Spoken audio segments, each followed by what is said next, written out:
Friends, మీ అందరికీ నేను ఇప్పుడు ఒకటి ఎగ్ రెసిపీ చూపిస్తాను. Simple method. దానికోసం మనకు కట్ చేసిన ఆనియన్స్ అలాగే ఎగ్స్ ఉంటే సరిపోతుంది. ముందుగా స్టవ్ ఆన్ చేద్దాం.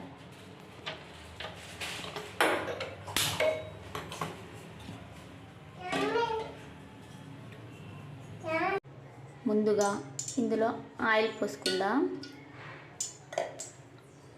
అది వేడెక్కిన తర్వాత అందులో సన్నగా కట్ చేసిన ఆనియన్స్ వేసుకుందాం.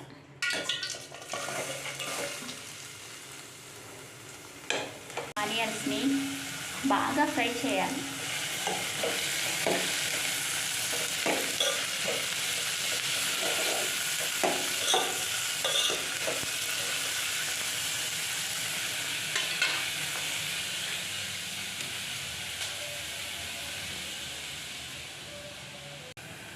ఆనియన్స్ని బాగా వేయించాలి. అప్పుడే టేస్ట్ చాలా బాగుంటుంది. చూడండి ఎలా ఫ్రై అవుతున్నాయో.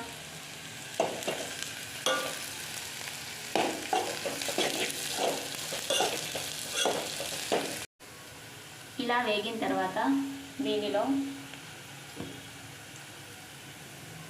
పసుపు, ఉప్పు, తగినంత కారం ఎక్కువ తినేవారు కాస్త ఎక్కువ వేసుకుంటేనే స్పైసీగా బాగుంటుంది. ఇలా ఫ్రై అయిన తర్వాత దీనిలోకి నేను పగలగొట్టిన 3 ఎగ్స్ని దీనిలో వేస్తున్నాను.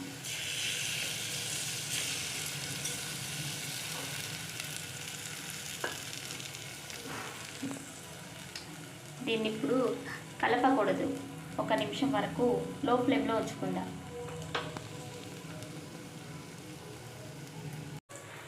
ఇప్పుడు చూడండి ఎలా ఉందో. ఇలా మెల్లిగా కలుపుకోవాలి.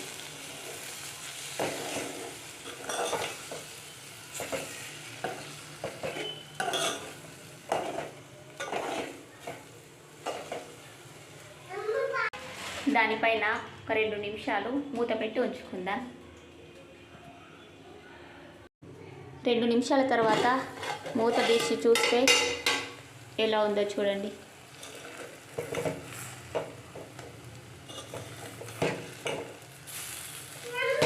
త్వరగా దీంట్లో కట్ చేసిన కొత్తిమీర వేసేసుకుందాం. అంతే, మన ఎగ్ రెడీ అయిపోయింది. సింపుల్గా ఉంది కాదు, మసాలాలు ఏమీ వేయకుండా టేస్టీగా మన కర్రీ రెడీ అయిపోయింది. చూడండి.